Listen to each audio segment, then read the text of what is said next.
దసరా నవరాత్రి మహోత్సవాలు 11 రోజుల పాటు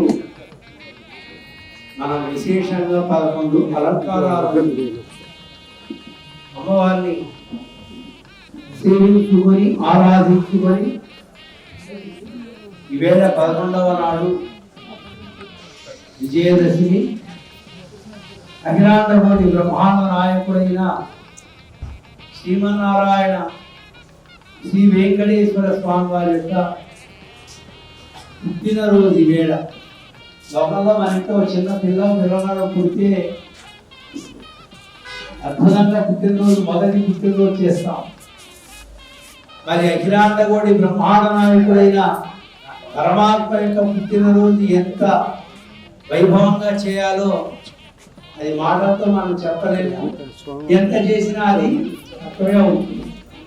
అలాంటి స్వామివారి యొక్క జన్మ నక్షత్రాన్ని దశమి పండగగా ఈ పూట మనం ఉదయం కళ్యాణ మహోత్సవాన్ని నిర్వహిస్తున్నాం. ఈ పూట శమీ పూజ కార్యక్రమాన్ని చేస్తున్నాం. ఈ పూజ చేయడం ద్వారా మనం ఈప్సితాలు ఏవైతే ఉన్నాయో, మన దినచర్యల్లో మనం సంకల్పించుకునేటువంటి కార్యాలు ఏవైతే ఉన్నాయో వాటికి ఏ రకమైనటువంటి విఘ్నము కలగకుండా వ్యాపారాదులు సురక్షితంగా జరగాలి అని మనం ప్రార్థన చేస్తున్నాం. ఇది అనాదిగా హైందవ సంప్రదాయంలో ఉన్నటువంటి విషయం.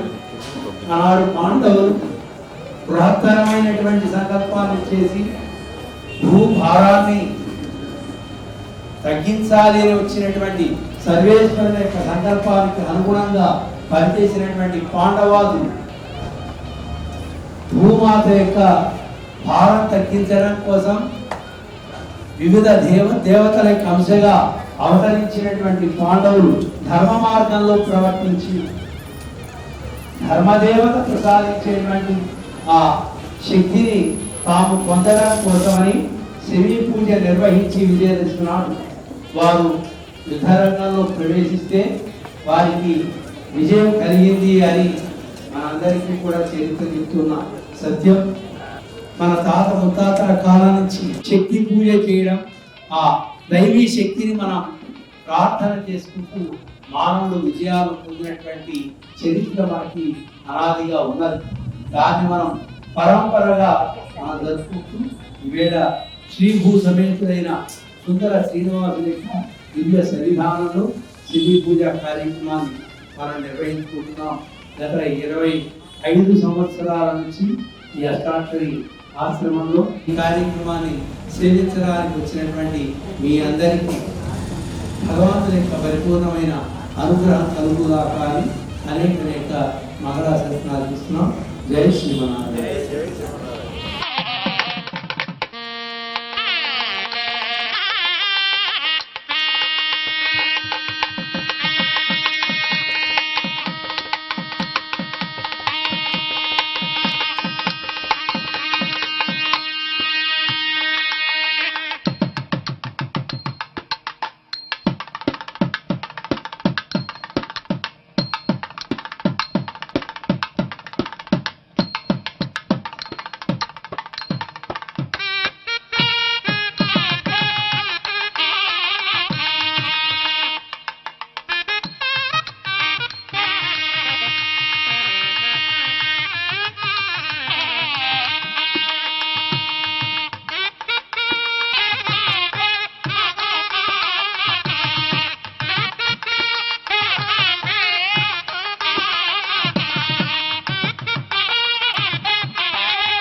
వృక్షాన్ని అలా సేవిస్తాం.